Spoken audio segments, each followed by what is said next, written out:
नमस्कार, ये रेडियो वर्षा है। अब आप पल्लव से वर्षा टाइम्स सुनिए।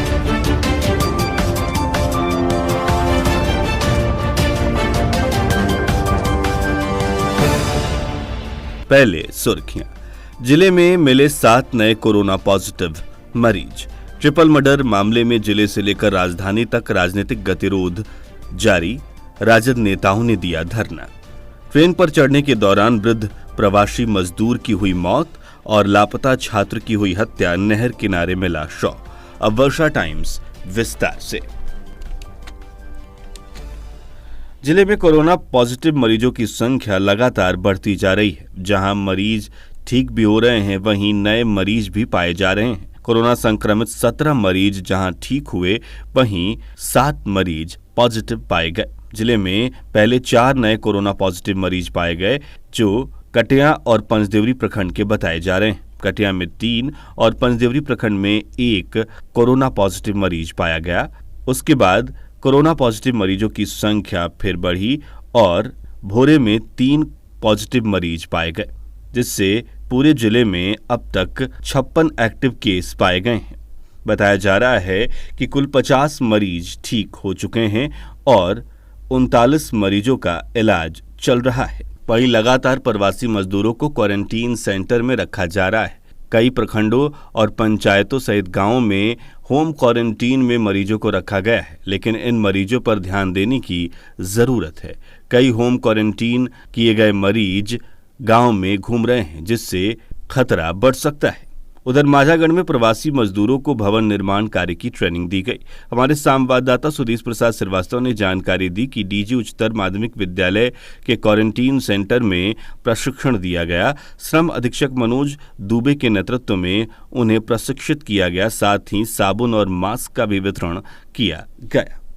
गोपालगंज में हुए तिहरे हत्याकांड का मामला अब राजनीतिक गतिरोध पकड़ चुका है।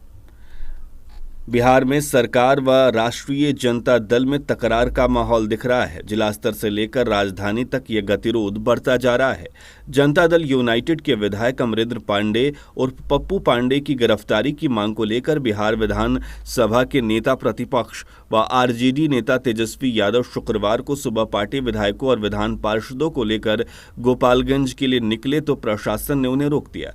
काफिले में तेजस्वी यादव के साथ राबड़ी देवी और तेज प्रताप यादव भी थे। इसके बाद तेजस्वी विधानसभा अध्यक्ष से मिलने पहुंचे। आरजेडी के प्रतिनिधि मंडल के साथ उन्होंने वहां विधानसभा के विशेष सत्र बुलाने के लिए विधानसभा अध्यक्ष से मुलाकात की। तेजस्वी यादव ने 4 सदस्यीय प्रतिनिधि मंडल के साथ विधानसभा अध्यक्ष से मिलकर विधानसभा का विशेष सत्र बुलाने की मांग की। प्रतिनिधि मंडल में तेजस्वी यादव के साथ तेज प्रताप यादव, जगदानंद सिंह और आलोक मेहता भी शामिल रहे। उन्होंने इसके पहले राबड़ी देवी आवास के सामने करीब 2 घंटे बगैर मास्क के दिखे। फिजिकल डिस्टेंसिंग की भी अवहेलना होती दिखी। राबड़ी देवी के आवास व राजभवन और मुख्यमंत्री नीतीश कुमार के सरकारी आवास एकड़े मार्ग के पास स्थित उनके आवास पर तैनात पुलिस ने वहां जमा हुए राजद विधायकों से अनुरोध किया कि वो तितर-बितर हो जाएं और कोविड-19 के मद्देनजर 2 गज की दूरी बनाए रखने के नियमों का पालन करें। राजद कार्यकर्ता जेपी यादव के आवास पर रविवार की रात्रि हुए हमले के संबंध में दर्ज प्राथमिकी में पांडे का नाम भी है। हमले में यादव को गंभीर चोटें आई हैं, जबकि उनके माता पिता और भाई की हत्या कर दी गई है। अधिकारियों ने बताया कि पुलिस अभी विधायक की खोज कर रही है। पांडे की और हमले में शामिल अन्य लोगों की गिरफ्तारी के लिए एसआईटी का गठन किया गया है। उन्होंने बताया कि प्राथमिकी में नामजद जदयू नेता के भाई और भतीजे को गिरफ्तार किया गया है। उधर नेता प्रतिपक्ष तेजस्वी यादव को गोपालगंज जाने से राज्य सरकार द्वारा रोके जाने के खिलाफ राजद कार्यकर्ताओं ने जिले की सीमा पर धरना देकर अपने गुस्से का इजहार किया। राजद के प्रदेश महासचिव पूर्व विधायक रियाजुल हक राजू के नेतृत्व में दर्जनों राजद कार्यकर्ताओं ने धरना देकर नीतीश सरकार के खिलाफ नारेबाजी की। इस अवसर पर श्री राजू ने राज्य सरकार पर निशाना साधते हुए कहा कि राज्य की नीतीश सरकार पूरी तरह से अपराधियों के कब्जे में है। अपराधियों के दबाव में नेता प्रतिपक्ष को गोपालगंज जाने से रोका गया, जो काफी दुर्भाग्यपूर्ण है। उन्होंने कहा कि सरकार जानबूझकर अपराधियों को बचाने का काम कर रही है। राजद नेता प्रेम शंकर यादव ने तेजस्वी यादव को गोपालगंज आने से रोकने की निंदा करते हुए कहा कि राज्य सरकार अपराध रोकने में पूरी तरह से फेल हो गई है। धरना पर राजद के प्रधान महासचिव इम्तियाज अली भुट्टो, युवा राजद के प्रदेश सचिव गुरफान राशिद मिंटू, राजद नेता राज यादव, जिला सचिव अनिल कुमार प्रजापति, मोहम्मद सोनू, पिंटू यादव, उपेंद्र यादव आदि लोग मौजूद रहे। उधर राजद विधायक नेमतुल्ला भी धरना पर बैठे। राजद जिलाध्यक्ष राजेश सिंह कुशवाहा सहित कई कार्यकर्ता धरने में शामिल हुए। हथुआ के रोपंचक में पीड़ित राजद नेता के गांव में बेराजद कार्यकर्ता धरना देंगे। उधर कटिहार विधायक नीरज यादव को बरारी कुरसेला में रोक दिया गया। जिला से बाहर जाने के लिए उनके पास कोई पास मौजूद नहीं था। राजद पूर्व विधायक राम अवतार शाह ने कहा है कि न्यायिक प्रक्रिया में राजनीतिक हस्तक्षेप उचित नहीं है। नेता प्रतिपक्ष को प्रशासन की जांच पड़ताल में सहयोग करना चाहिए। तेजस्वी के संभावित गोपालगंज आगमन पर पूर्व राजद विधायक ने बयान जारी किया है। उधर थावे संवाददाता गौतम कुमार ने जानकारी दी है कि थावे प्रखंड के शेष बचे नए और पुराने 34 आंगनबाड़ी केंद्रों पर शनिवार को पोशाक राशि का वितरण किया जाएगा। सीडीपीओ सदानंद दास ने बताया कि प्रत्येक आंगनबाड़ी केंद्र पर 40 बच्चों को पोशाक की राशि नगद दी जाएगी। उन्होंने बताया कि प्रत्येक बच्चे को पोशाक के लिए 400 रुपए सहित नगद दी जाएगी। इसके लिए टीम गठित कर दी गई है जो वितरण के दौरान आंगनबाड़ी केंद्रों पर मौजूद रहेगी। मौके पर अरमान अली आदि उपस्थित रहे। उधर गोरखपुर रेलखंड पर जलालपुर रेलवे स्टेशन के पास ट्रेन में चढ़ने के दौरान गुरुवार की देर शाम एक वृद्ध प्रवासी की मौत हो गई। बताया जाता है कि मुंबई रेड जोन से बस पर सवार होकर यूपी बिहार के बॉर्डर पर प्रवासी मजदूर मोहम्मद जफीर बलथरी चेकपोस्ट पर पहुंचा, जहां गोपालगंज जिला प्रशासन ने जांच कर उन्हें गृह जिले जाने के लिए जलालपुर रेलवे स्टेशन पहुंचाया। लंबी लाइन में खड़े होकर सभी यात्री श्रमिक स्पेशल ट्रेन पर चढ़ने के लिए अपनी अपनी बारी का इंतजार कर रहे थे। इसी दौरान भीषण गर्मी से प्रवासी मजदूर गश खाकर बेहोश हो गए। थावे जीआरपी जवान ने आनन फानन में इलाज के लिए सदर अस्पताल पहुंचाया, जहां इनकी मौत हो गई।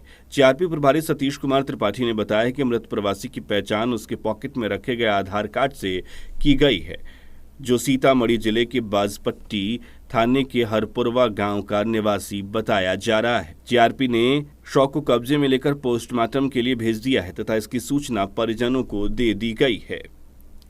उधर थावे प्रखंड के teacher training college Thawe diet की प्राचार्या उषा राय का निधन इलाज के दौरान शुक्रवार को पटना में हो गया। बताया जा रहा है कि 2014 में ट्रेनिंग कॉलेज थावे की वो प्राचार्या बनी। किडनी की बीमारी से ग्रसित थीं। इनका इलाज पटना के रुअन हॉस्पिटल में चल रहा था। डाइट के सभी कर्मियों द्वारा 2 मिनट शोक सभा कर उन्हें श्रद्धांजलि दी गई।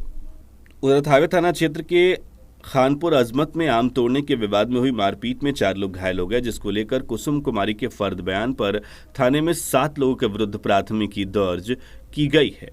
कुसुम देवी ने आरोप लगाया है कि उनकी सास मालती देवी घर के बगल में आम के बगीचे में आम की रखवाली कर रही थी। इसी दौरान उनके पटेदारों सहित अन्य 4 लोगों ने बगीचे में आम तोड़ने की कोशिश की। मना करने पर गाली गलौज करते हुए मारपीट किया गया। हल्ला सुनकर बचाने आए बेटे सहित भतीजी को भी मारपीट कर घायल किया गया, जिसको लेकर कुसुम कुमारी ने थाने में 2 नामजद सहित 7 लोगों पर प्राथमिकी दर्ज कराई है। उधर इसी थाना क्षेत्र के रामचंद्रपुर गांव में आपसी विवाद को लेकर हुई मारपीट में 5 लोग घायल हो गए। सभी घायलों का इलाज सदर अस्पताल में कराया गया। बताया जाता है कि ये लड़ाई भी आम के बगीचे में आम की रखवाली के दौरान पेड़ काटे जाने से मना करने पर हुई। पेड़ काटे जाने पर मना करने पर लोगों ने मारपीट कर वृद्ध को घायल कर दिया। पुलिस मामले की छानबीन कर रही है। उधर नगर थाने के मुकेरी टोला से लापता छात्र की हत्या कर दी गई है। नहर के किनारे से पुलिस ने शव को बरामद किया है। मौके पर पहुंचकर पुलिस ने इसे पोस्टमार्टम के लिए भेज दिया है। बताया जा रहा है कि कल रात में हत्या कर फेंके जाने की आशंका है। उधर जादवपुर थाना क्षेत्र के बलुआ टोला गांव में रुपए की लेन देन में हुई मारपीट की घटना में दोनों पक्षों द्वारा एफआईआर दर्ज कराई गई है। दिनेश कुमार यादव ने बताया कि पुलिस द्वारा तत्काल कार्रवाई करते हुए एक पक्ष के 3 लोगों को गिरफ्तार किया गया है तथा दूसरे पक्ष से भी 2 लोगों को गिरफ्तार कर न्यायिक हिरासत में जेल भेज दिया गया है। कुचायकोट विधायक अमरेंद्र कुमार पांडे और पप्पू पांडे के करीबी विक्रमपुर पंचायत के मुखिया शैलेश ओझा के ऊपर जानलेवा हमला कर दिया गया, जिसमें वो बाल बचे। बताया जा रहा है कि शैलेश ओझा की बहादुरी से हमलावर पकड़ा भी गया। मुखिया के द्वारा गोपालपुर पुलिस को इसकी सूचना दी गई। तब तक ग्रामीणों द्वारा हमलावर को मारपीट कर घायल कर दिया गया। सूचना प्राप्त होते ही थानाध्यक्ष अजीत कुमार सिंह पुलिस बल के साथ मौके पर पहुंचे और हमलावर को गिरफ्तार किया। बताया जा रहा है कि हमलावर के पास से एक पिस्तौल भी बरामद किया गया है। वहीं इस हमले में घायल को कुचायकोट पीएचसी में भर्ती कराया गया है। अब अंत में सुर्खियां एक बार फिर। जिले में मिले 7 नए कोरोना पॉजिटिव मरीज। ट्रिपल मर्डर मामले में जिले से लेकर राजधानी तक राजनीतिक गतिरोध बढ़ा, राजद नेताओं ने दिया धरना। ट्रेन पर चढ़ने के दौरान वृद्ध प्रवासी मजदूर की हुई मौत और लापता छात्र की हुई हत्या, नहर के किनारे मिला शव। इसके साथ ही वर्षा टाइम्स का ये अंक समाप्त हुआ। नमस्कार।